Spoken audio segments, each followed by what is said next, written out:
Okay, as I introduced myself to you all, now you have an idea who I am, and in this course I'll be your instructor. Since this is the first formal session with you all today, I'm going to talk about some basic things of learning a language, especially English language. In addition, I'll show you all how you are going to learn English as a language in my course. But one more important thing, for all of your proper understanding, I'm going to conduct this session totally in Bangla, though all our regular classes will be conducted in English. তো চলুন আসলে শুরু করা যাক। যেহেতু এটা একটা orientation class এবং সকলের বোঝার সুবিধার্থে আমরা যেটা করব সেটা হচ্ছে পুরো ক্লাসটি বাংলায় পরিচালনা করব। আর আজকে যেহেতু this is the first formal session with you all, এবং আজকে আসলে আমরা কঠিন কোনো বিষয় নিয়ে আলোচনা করব না। আজকে আসলে ইংরেজি শেখার বা ইংরেজি শিখতে শুরু করার পূর্বে যে কি বেসিক মৌলিক বিষয়ে আমাদের ধারণা থাকা উচিত সেই বিষয়গুলো নিয়ে আসলে আজকে আমরা কথা বলবো। তো দেখেন, আমি যখনই whenever I conduct this orientation class with my students, then I start the session asking them all a very simple question. So what is the question? The question is, what is English? What is English? যে আমি এই প্রশ্নটা হলো সবাইকে যে কোনো orientation ক্লাসে আমি সবাইকে এই প্রশ্নটা জিজ্ঞেস করি যে হোয়াট ইজ ইংলিশ, তার মানে হচ্ছে ইংলিশ আসলে কি। তো so whenever I ask these questions to my students, so I got some common answers like যে English is a language, English is a subject, English is an international language। তো এই ধরনের উত্তর কিন্তু আমি পেয়ে থাকি। তো আমি আসলে ইংলিশ কি এটা জানার উদ্দেশ্যে কিন্তু আমি প্রশ্নটা করি না। আমি এই প্রশ্নটা করি মূলত এই জন্য যে ইংলিশ কি, এই প্রশ্নটা করলে আমি যে কমন উত্তরটা পাই সেটা হলো সবাই আমাকে বলে যে ভাইয়া ইংরেজি হচ্ছে একটা ভাষা। তখন আমি তাদেরকে আরেকটা প্রশ্ন করি, সেটা হলো যে okay, English is a language, but do we learn English as a language? অর্থাৎ ইংরেজি একটা ভাষা, ঠিক আছে, আমি বুঝতে পারলাম। তো আমরা কি ইংরেজি ভাষা হিসেবে শিখি? তখন বেশিরভাগ ক্ষেত্রে সবাই যেটা বলে যে না, আমরা তো আসলে ইংরেজি ভাষা হিসেবে শিখি না। তো বলছে আমরা ইংরেজি কি হিসেবে শিখি? আমরা শিখি হলো সাবজেক্ট হিসেবে। যে from the very beginning of our student life we were taught English as a subject. হ্যাঁ, from class 1 to HSC, class 1 থেকে এইচএসসি পর্যন্ত আমাদের কিন্তু সাবজেক্ট হিসেবে ইংরেজি শেখানো হয়। যে ক্লাস 1 থেকে 5 পর্যন্ত আমরা 100 মার্কের প্রত্যেক ক্লাসে একটা কম্পালসারি ইংলিশ আমাদের থাকে। অনুরূপভাবে ক্লাস 5 অর্থাৎ ক্লাস 6 থেকে কিন্তু আমাদের আবার 2 পেপার ইংলিশ আমরা পড়ে আসছি, যে ফার্স্ট পেপার এবং সেকেন্ড পেপার। অর্থাৎ মূল কথা হলো যে ইংরেজি যদিও একটা ভাষা, বাট এটাকে আমরা শিখি হলো আমাদের স্কুল কলেজে সাবজেক্ট হিসেবে শিখি। বাট একটা বিষয় যে English is not merely a subject but a language. যে ইংলিশ নিছক শুধু একটা বিষয় নয়, কিন্তু ইংরেজি হচ্ছে একটা কি, ইংরেজি হচ্ছে একটা ভাষা। তো ইংরেজি যেহেতু একটা ভাষা এবং আমরা কিন্তু এটাকে ভাষা হিসেবে শিখি না, এই জন্যই কিন্তু যে আমাদেরকে even after teaching us English for 12 years from class 1 to HSC, class 1 থেকে এইচএসসি পর্যন্ত 12 বছর ধরে আমাদের ইংলিশ শেখানোর পরেও কিন্তু আমরা বেসিক ইংলিশটা পারি না। ইভেন আমরা ইংলিশে বেসিক কথাবার্তা বলা বা ফ্রি হ্যান্ড লিখতে পারা, এই যে বেসিক যে স্কিলগুলো ইংলিশের, এগুলো কিন্তু আমরা পারি না। তো এটা না পারার পেছনে কারণ কি? What's the reason behind this? এটা না পারার পেছনে কারণটা খুবই সহজ। সেটা হলো সোজা এবং একটা বেসিক একটা কারণ। সেটা হলো যে ইংরেজি যেহেতু একটা ভাষা, এটাকে আমরা ভাষা হিসেবে না শিখে সাবজেক্ট হিসেবে শিখি। এই জন্যই মূলত আমরা এটাকে, এটার যে বেসিক স্কিলগুলো থাকা দরকার, যে ইংলিশে কথা বলা, ফ্রি হ্যান্ড লিখতে পারা, শুনে বোঝা বা ইংলিশে লেখা কঠিন কঠিন টেক্সট পড়ে বোঝা, এগুলো কিন্তু আমরা পারি না। তো এখন আপনি প্রশ্ন করতে পারেন যে ভাইয়া তাহলে আমরা ইংলিশ যেহেতু একটা ভাষা, সাবজেক্ট হিসেবে তো আমরা পারছি না পড়ে, আমরা তো শিখতে পারছি না, তাহলে আমরা কি করব? তো ওকে ফাইন, আমার উত্তর হলো যে ইংরেজি আপনাকে শিখতে হবে হচ্ছে একটা ভাষা হিসেবে, ঠিক আছে? যে as English is a language, you have to learn it as a language. আপনাকে এটা একটা ভাষা হিসেবেই শিখতে হবে। Now you may ask me a question যে okay fine, we are going to learn English as a language, but how? What is the best way to learn a language? যে ইংরেজি শেখার বেস্ট ওয়ে, একটা ভাষা শেখার best way আসলে কোনটা? শুধু ইংলিশ না, যে কোনো ভাষা শেখার, যে what is the best way to learn a language? তো আমি মাই answer to this question is, এই প্রশ্নে আমার উত্তর হলো যে the natural way is the best way to learn a language. অর্থাৎ প্রাকৃতিক যে উপায়ে আমরা ভাষা শিখি, সেই উপায়টাই হচ্ছে আসলে বেস্ট ওয়ে। তো এখন অনেকে বলে প্রাকৃতিক উপায় আবার কোনটা। তো এই ক্ষেত্রে আমি বলি যে just look at the children, যে আপনি হচ্ছে বাচ্চাদের দিকে তাকান, শিশুদের দিকে তাকান, যে how do the children learn a language, how do the children learn to talk in a language. একটা বাচ্চা, একটা শিশু, সে কিভাবে একটা ভাষা শিখে, একটা ভাষায় কথা বলতে শিখে। তো আমরা যদি বাচ্চাদের, আপনার আশেপাশে নিশ্চয়ই কোনো না কোনো বাচ্চা আছে, আমরাও যখন শিশু ছিলাম, বাচ্চা ছিলাম, আমরা কিভাবে আসলে ভাষাটা শিখে আসছি, আমরা যদি এটা খুঁজে বের করতে পারি, তাহলে ওই ওয়েটাই হচ্ছে আসলে একটা ভাষা শেখার ন্যাচারাল ওয়ে, এবং সেইটাই হচ্ছে আসলে যে কোনো বাংলা হোক ইংরেজি হোক, সেই ভাষাটা শেখার হচ্ছে একদম বেস্ট ওয়ে। তো আসলে চলেন একটু দেখি যে আসলে how do the children learn a language, বাচ্চারা আসলে কিভাবে ভাষা শিখে। Okay, when a baby is born, okay, does it start speaking. একটা বাচ্চার যখন জন্ম হয়, এই বাচ্চাটা কি কথা বলা শুরু করে? আসলে কিন্তু না, এই বাচ্চাটা যখন জন্ম হয় সে কিন্তু কথা বলতে পারে না। তো একটা বাচ্চা যেটা করে সেটা হলো জন্মের পর সে শুধু শুনতে পারে, শুনতে থাকে সে। তো এখন মানে you may ask me a question যে okay, so does a baby understand by listening. একটা বাচ্চা কি তাহলে ভাষা শিখে যখন সে শুনে কি সে বুঝে? না, আসলে কিন্তু একটা বাচ্চা সে শুনে, বাট শুনেও কিন্তু সে বুঝে না, কারণ এই বাচ্চাটা যখন মায়ের গর্ভে ছিল তার কিন্তু ভাষা নিয়ে তার কোনো ধারণা ছিল না। তো আমাদের দেশে, বাংলাদেশে যখন একটা বাচ্চার জন্ম হয়, তখন আসলে কি হয় যে এই বাচ্চাটা সে শুনতে থাকে, তার আশেপাশে তার বাবা মা বা আত্মীয় স্বজন, দাদা দাদি, হ্যাঁ, এটা হচ্ছে তার সামনে এই বাংলা ভাষাটা বারবার বলতে থাকে। তখন সে এটা কি করে, সে শুনে, প্রথম দিকে সে শুনে কিন্তু বুঝে না, বাট একটা সময় শুনতে শুনতে সে আইডেন্টিফাই করে, শনাক্ত করতে শিখে। অর্থাৎ তার সামনে যখন আপনি বারবার বাবা বাবা বাবা, মা মা, মাম, হ্যাঁ, এরকম পানি খাবো, ভাত খাবো, এরকম কথাগুলো তার সামনে বারবার বলতে থাকেন, হ্যাঁ, দুধ, মাম, এগুলো যখন বারবার তার সামনে বলতে থাকেন, তখন কিন্তু এই বাচ্চাটা কি করে, সে আইডেন্টিফাই করে। প্রথমে কিন্তু সে বুঝে না যে এটা আমার বাবা, এটা আমার মা, সে শুনতে শুনতে সে আইডেন্টিফাই করে যে হ্যাঁ, this is my father, this is my mother, this is mom, হ্যাঁ, যে এটা হলো পানি, this is water, this is milk, এটা সে শনাক্ত করতে শিখে। তার মানে হচ্ছে একটা বাচ্চা জন্মের পর প্রথম যে স্কিলটা ডেভেলপ করে সেটা হচ্ছে লিসনিং স্কিল। কিন্তু লিসনিং স্কিল ডেভেলপের স্টেজটাকে একটু ভালো করে খেয়াল রাখবেন, পরবর্তীতে আমাদের কাজে দিবে। সেটা হলো একটা বাচ্চা প্রথম যে ভাষাটা শিখে, সেটা হচ্ছে প্রথম যে স্কিলটা শিখে সেটা হচ্ছে সে লিসনিং স্কিল ডেভেলপ করে, কিন্তু প্রথমে সে শুধু শুনে বুঝে না। এটা খুব ভালো করে খেয়াল রাখবেন যে সে কিন্তু শুনে কিন্তু বুঝে না, বাট শুনতে শুনতে শুনতে শুনতে একটা সময় সে কি করে, বুঝতে শুরু করে, মানে তার লিসনিং স্কিলটা কি হয়, ডেভেলপ হয়। তো এই জন্য একটা বাচ্চা প্রথম যে স্কিল ডেভেলপ করে সেই স্কিলটা কিন্তু কি, লিসনিং স্কিল। বাট হুট করে একদম প্রথম দিন থেকে সে শুনে বোঝা শুরু করে দিছে, বিষয়টা কিন্তু এমন না।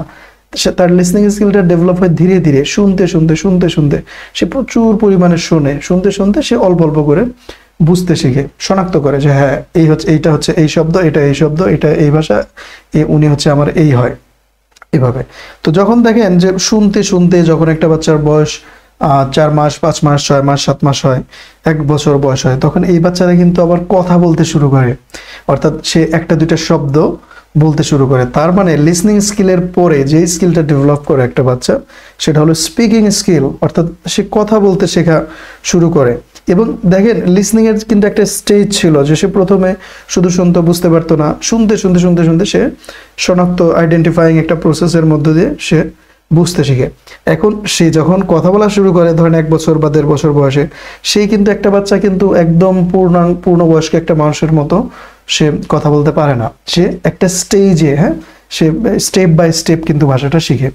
দেখেন স্টেপ বাই স্টেপটা আসলে কি, আপনি যদি একটু খেয়াল করেন যে একটা বাচ্চা প্রথমে কিন্তু পুরো একটা বাক্য বানায় না, বা একটা বাচ্চা কিন্তু গ্রামার দিয়ে, যে ভয়েস ন্যারেশন বা বাংলায় কারক প্রত্যয় সমাস, হ্যাঁ, সন্ধি বিচ্ছেদ, এগুলো দিয়ে কিন্তু সে কথা বলতে শিখে না। সে যেটা করে যে প্রচুর সব ভাষাটা শুনে, শুনতে শুনতে শুনতে শুনতে তার চারিপাশে ওই ভাষাটার ব্যবহার হয়, শুনতে শুনতে সে প্রথমে 2-1টা শব্দ বলতে শিখে। তার মানে স্পিকিং স্কিলের ফার্স্ট যে স্টেপ সেটা হলো সে 1টা বা 2টা করে শব্দ বলে, হ্যাঁ, যে বাবা, মা, মাম, ভাত খাবো, দুধ খাবো, মানে এই যে ছোট ছোট কথা।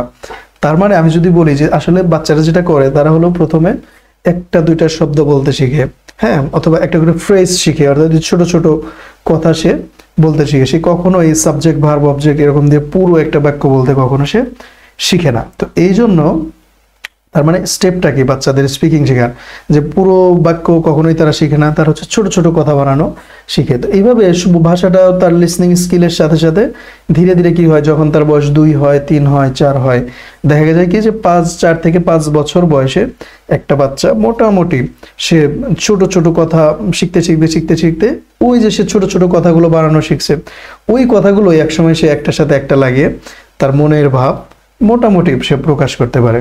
আর যখন কি হয় যে একটা বাচ্চার লিসনিং এর পরে বিভিন্ন স্টেজে বিভিন্ন স্টেপে সে স্টেপ বাই স্টেপ স্পিকিং শিখতে শিখতে যখন 5-6 বছর বয়স হয়, তখন সে মোটামুটি বেসিক যে যোগাযোগ কমিউনিকেশন এগুলো সে করতে শিখে। আর ঠিক তখনই কিন্তু আমরা we send the children to school, অর্থাৎ when a baby can speak in a language only then they are sent to school। সে যখন কথা বলা শিখে যায়, কথা শুনে যখন সে বুঝতে পারে, তখন কিন্তু তাকে পাঠানো হয় কোথায়, তাকে স্কুলে পাঠানো হয়।